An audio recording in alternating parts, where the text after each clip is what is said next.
mencium bau bangkai di sepanjang jalan, dan nemuin sesajen di bawah pohon besar. Dan sampai-sampai ditemenin anjing putih sampai ke puncak. Nah, ini lanjutan cerita gue bareng Beng Beng dan Abin. Nah, kenalin, anjing putih ini namanya Molly.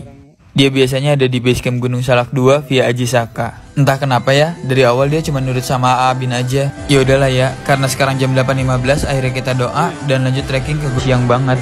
Udah mau jam setengah 9 kita baru mulai trekking. Yang dari awal itu niatnya jam 3 subuh. Ya Allah, ini udah molor banget waktunya. Untuk trek awalnya sih masih oke lah ya, masih landai kayak gini. Dan masih hutan-hutan bambu. Tapi pas sudah melewati hutan bambu, tiba-tiba ketemu pohon yang sebesar ini. Dan bawahnya lihat deh, ada dupanya dong. Dan kata penduduk lokal sih memang itu pohonnya pohon keramat. Nggak jauh dari pohon yang besar tadi, tiba-tiba kita sampai di makom. Kayak petilasan gitu, tapi gue juga sebenarnya kurang paham sih sebenarnya itu apa. Dan di sini tuh katanya banyak orang-orang yang berziarah gitu. Buat yang tahu itu petilasan apa, boleh tulis di komentar ya. Oke, sekarang kita lanjut lagi buat cerita pendakian gue. Setelah melewati petilasan yang tadi, akhirnya kita sampai juga nih di hutan pinus. Beneran deh, aslinya tuh hutan pinusnya estetik banget loh. Nah, dari hutan pinus ini, jalurnya udah mulai agak menanjak dan becek banget.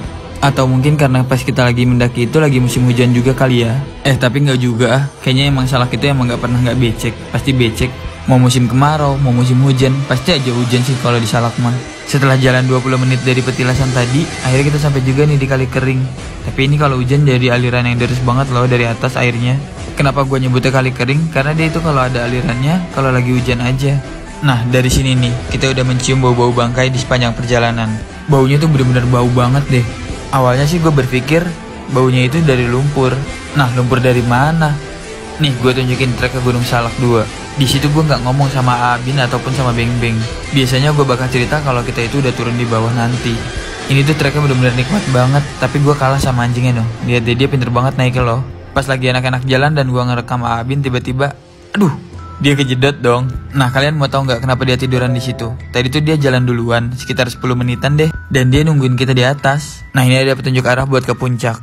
Biasanya di sini juga jadi tempat break buat para pendaki. Tapi kita lanjut jalan aja deh. Dan nggak tahu kenapa si Molly malah ngelanjut jalan lagi. Padahal udah disuruh tunggu di situ aja dan disuruh turun malah. Tapi malah batu dibilanginnya, dasar ANJG. Nah, di sini gue ketemu pohon yang sekelilingnya itu ada juga nih di pos Lapak Pakis. Pos ini tuh hitungannya pos 1 sebelum sampai di puncak Salak 7. Di pos Lapak Pakis kita break cukup lama, kurang lebih 20 menitan deh kayaknya. Tapi nggak tahu kenapa pas gue udah sampai di Lapak Pakis pun masih suka kecium gitu baunya.